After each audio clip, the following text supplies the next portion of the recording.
สบายดีทุกคนคลิปนี้เฮาก็มาพอห้างหมิมเนาะเฮาคิดว่าโอ้สบายแบบนี้ห้างหมิมจะตามแบบนี้ห้างโคตรใหญ่ได้ทุกคนนี่เนาะห้างยางใหญ่ได้ฮะเข้าไปไกลๆจังบ้านนี่นี่อู้ยห้างโคตรใหญ่ได้ทุกคนจะว่าเนี่ยหวานปากแน่นอนเนาะคิดว่าหวานปาก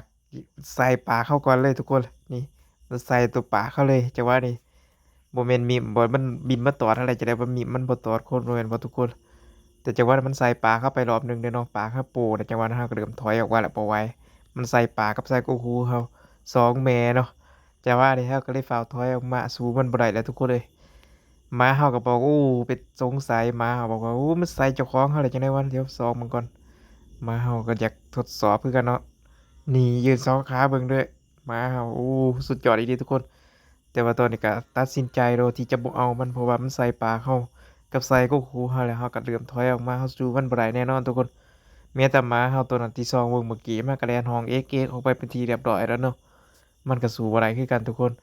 มีมันอยู่ก็จริงแต่มันมีเพิงอยู่นำทุกคนแบบนั้นเราก็บ่ไหวแต่หมาของเฮาก็บอกว่า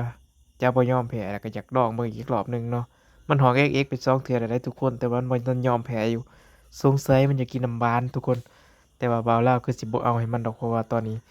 มันก็ใส่เข้าไปแล้วนี่ปลากระปูแก้มกระปูทุกคน นางอยู่เป็นนี้มันก็ยังบินมันนำเอาทุกคนเอ้ยคิดในใจถ้ามีได้กาแฟแต่มึงมุนแน่นอนแต่ตอนนี้เขาก็ยอมแพ้มันเป็นทีเรียบร้อยเพราะว่ากำลังเอาเข็มพิษมันออกจากปากเขาเนาะปวดอีที